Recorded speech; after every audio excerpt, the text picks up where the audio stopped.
Hi everyone, welcome to this video. My name is Vishal and today we are going to do regression in different platforms. First we are going to try regression in Excel, then SPSS and then more non-traditional platforms like RStudio and Python. Okay, so first we are going to start with Excel.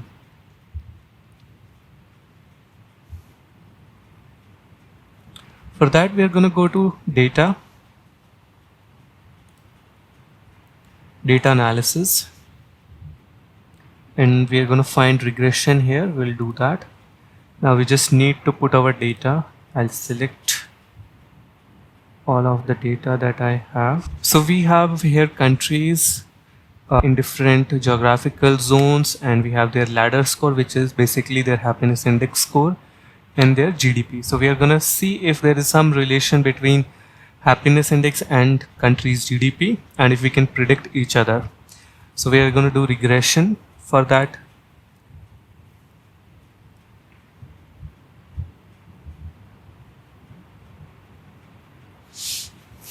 here we'll just add y range, x range. X will be our independent variable, which is GDP, and y will be our dependent variable, which is happiness ladder score. So this is our range for x and y data. I'll select labels. Constant is 0. Confidence level will keep at 95. We want the analysis in a new worksheet. Also select residual plots and line fit plots, all of these plots to understand the data. And here we get our plots, graphs and analysis tables. So we are going to go all of them one by one. So you can see here in the residual plot, residual is basically the difference between the true value and the predicted value. And you can see that there are a couple of outliers that can be there, for example here, but most of them are scattered around 0, and we have a standard deviation also here. Then if we look at the regression line, you can see that how the scatter plot is and what is the predicted ladder score. That is our fit line. Normal probability plot tells us if the data is normally distributed or not. If this is a straight line approximately, it means the data fulfills the normal probability assumptions, and here it is almost a straight line, so we are good with that. For the regression statistics, our correlation is good. R square and adjusted R square is also good, which R square tells us the percentage of the data which is explained by the regression. So 98% of the variance, 98% of the data variance is explained by the dependent variable, which is GDP. So it's good. We have standard error and the observations. We have the F value for ANOVA here and significance. This is 2.25 raised to the exponential of -137, which is really low, so it will be a very significant F. Lower and upper bound values tells us where the lower 95% of the data is, which is around 0.5, and where is the upper 95% of the data is, which is around 0.6. So it's just to understand the data and nothing else. Now we have something residual and probability output here. So residual output tells us what is the predicted ladder score and what is the difference, what is the residual from the true ladder score, which is coming 1.49 here, and if they standardize it, comes to this. Okay, so if our residuals, as you can see here, are low, that means our data, our independent variable is predicting our DV to an extent, in a good way. Probability output just shows our DV scores, our ladder score, happiness scores here in respect to the normal distribution. So if we calculate the values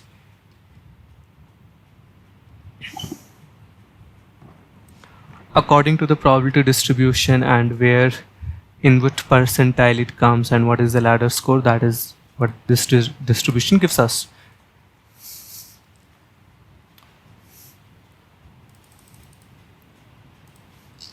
So in a whole, this is how we can do regression analysis very easily in Excel.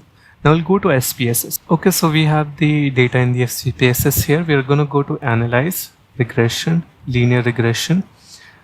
We'll choose our variable. DV is ladder score. And our IV is GDP. We'll choose the options. In statistics, we will choose confidence intervals, covariance matrix, R squared change, descriptives, and that's it. In plots, we will go for normal probability plot. That's it. In say, we'll go to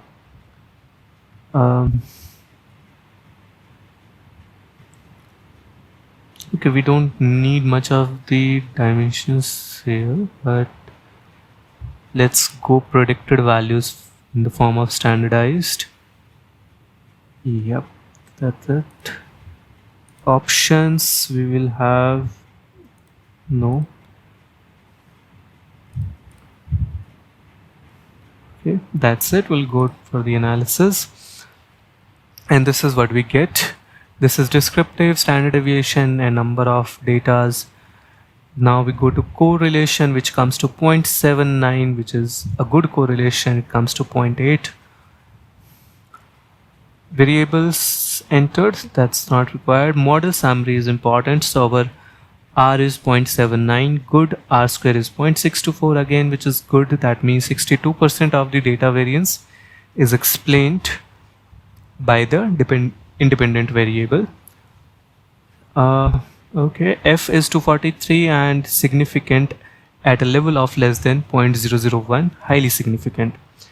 In ANOVA, we have F and significant F only, so that's also good. Coefficients, we don't need. You can see the lower bound and upper bound again here, same as it is as before.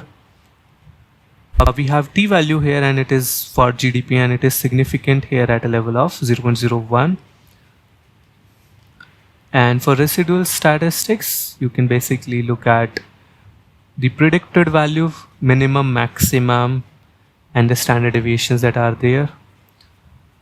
I'll go to the normal probability curve again. As I was saying, that it is, if it is a straight line which is there, it means our assumptions regarding the normal distribution of the data is fulfilled, and that's great. Okay. In regression, a scatter plot is also important, which helps you understand your data, your regression. So I'll help you with that also. So we go to graphs here, chart builder, and we put a scatter plot here, and we put it here. We choose our ladder score and put it into y-axis, and we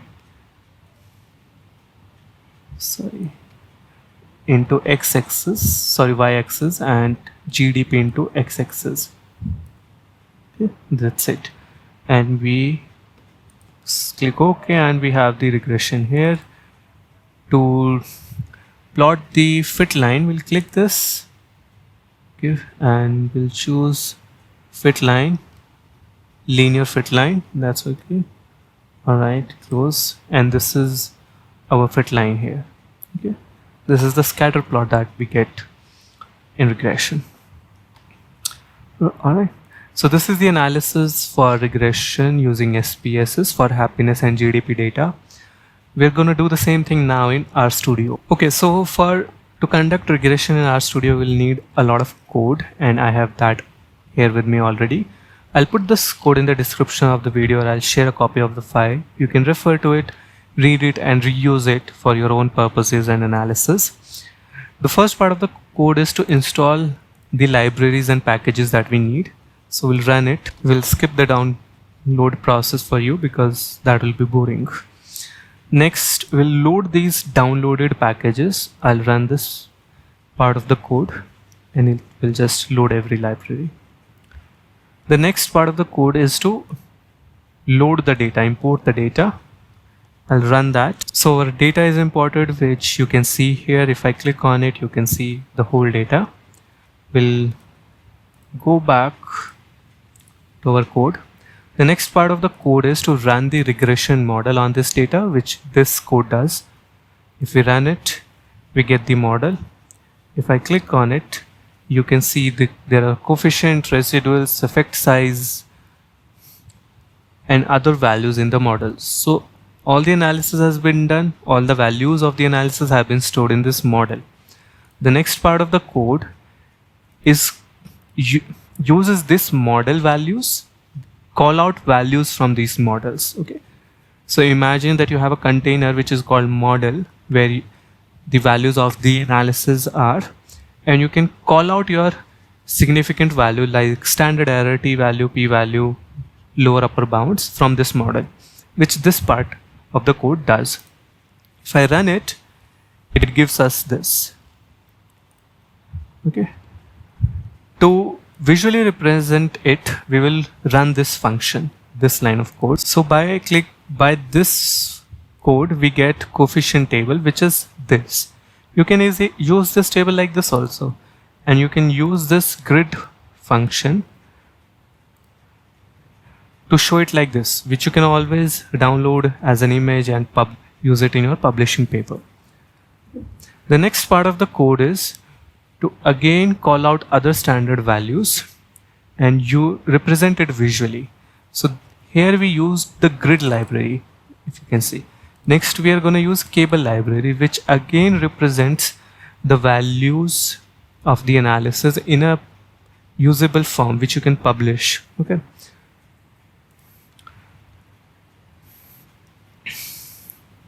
So the next part of the code is again using that model analysis, the model that we have here, and representing them using cable library. Okay. So standard betas is being called from model, putting it into coefficient table. Coefficient table then using cable library is being represented in a form. Okay. I'll just run this and you will see the results. Okay. This. The same thing, just that when we use cable library, the representation is different from the grid library. The next part of the code is model fit statistics. So it will give you different values from this, which is R squared, adjust R square, F value, P value, residual, standard errors, and DFs. Okay. So again, model statistics, using the model, glancing at it and getting out these values, then renaming the values to represent in the form of table, and then styling part of it. This is the code. I'll just run it through.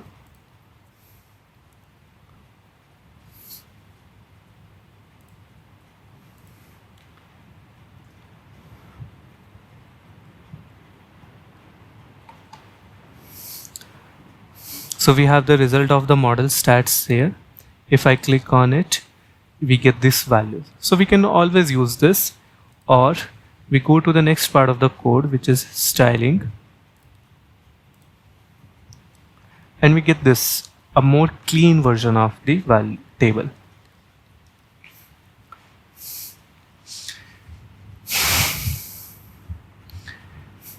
If you don't need this, if you just want to conduct a regression and get your R coefficient, you only do this code, and then you come to this code, which is getting a summary from the model analysis and getting the R square value from the model summary.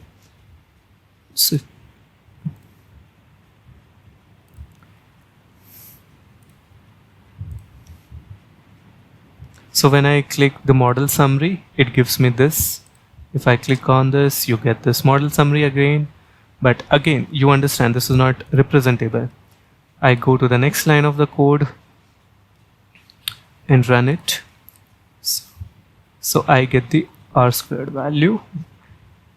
Let me just, This is your R square value 0.6.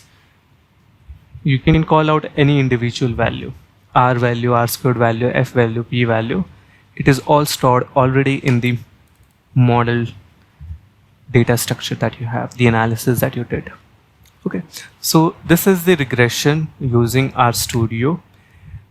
I have made it a bit detailed, but if you want, you can always keep the code short as I have displayed. I use two libraries, grid and cable, to visually represent it, but you don't have to do all of that. It was just for explanation purposes. You can always make your code more efficient. Next, we are going to do the regression in Python language. Okay, I'm using Microsoft Visual Studio to run Python code. You can use another platforms like Jupyter also to run Python code. The first part of the code, like R, is to import libraries. We have here Panda, NumPy, Matplot library, Seaborn, other. All of these libraries can be used for data analysis and visualization. Some of these libraries might not be used here, just showing you the examples. We import this, then we read the data, import the data from here. The next part of the code is to print columns and rename those columns as you want it. If you don't want to rename it, you can skip this code. This part of the code does the regression. Sorry, this part of the code drops null values, zero values, missing values. The next part of the code again does the regression analysis on ladder and GDP data points with a fit line, dot fit, and it stores all the analysis values in the model, similar to how we did in R. Then it prints the model summary. Very simple. This is only 2-3 line code that you actually need. The rest part of the code is actually just more to visually represent it. Okay. When you print model summary, it gives you the summary analysis values. What you can do is, in the next part of the code, you can create a coefficient table. You can store all these values, estimate, standard error, t value, p value, using this code and using the formula pd.dataframe using Panda library. Okay. And then you can print that coefficient table of these values that you have called out from model analysis that you had done. The next part is model fit statistics. Again, in RStudio, we had done this fit statistics value that we calculated R squared, adjust R squared. You don't have to calculate it. It's already in your model analysis data structure. What you need to do is you need to call out those values and store it in fit stats or anything you want to name it.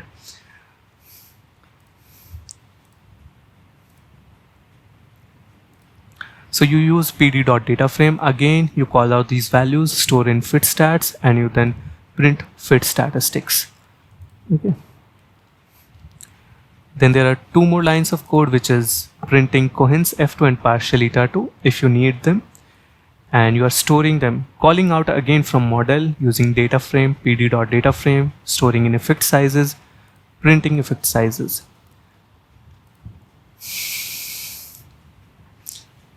And then finally you plot, design, showcase the regression graph.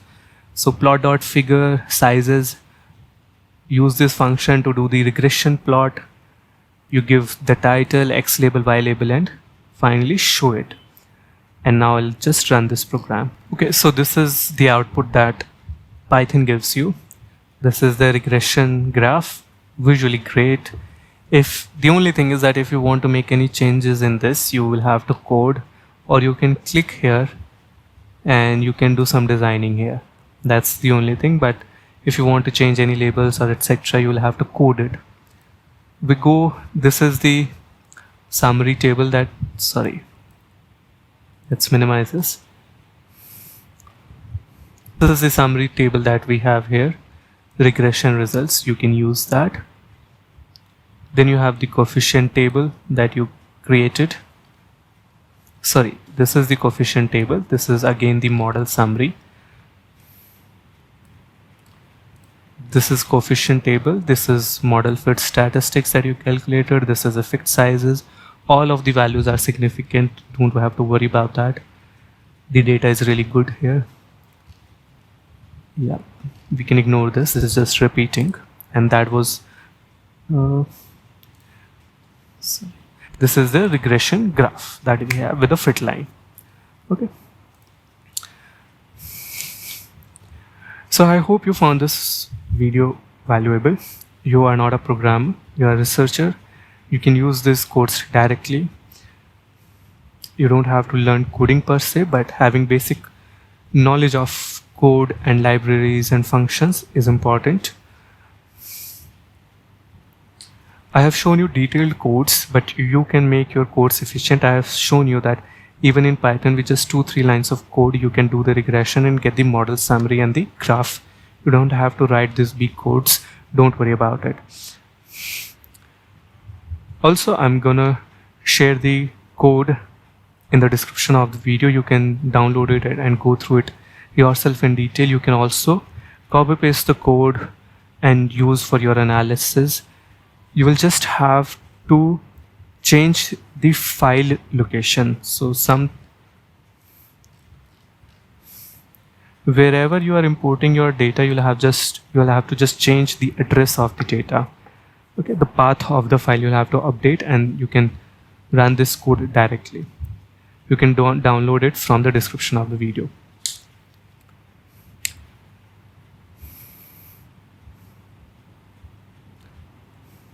I hope you enjoyed the video and you found it valuable.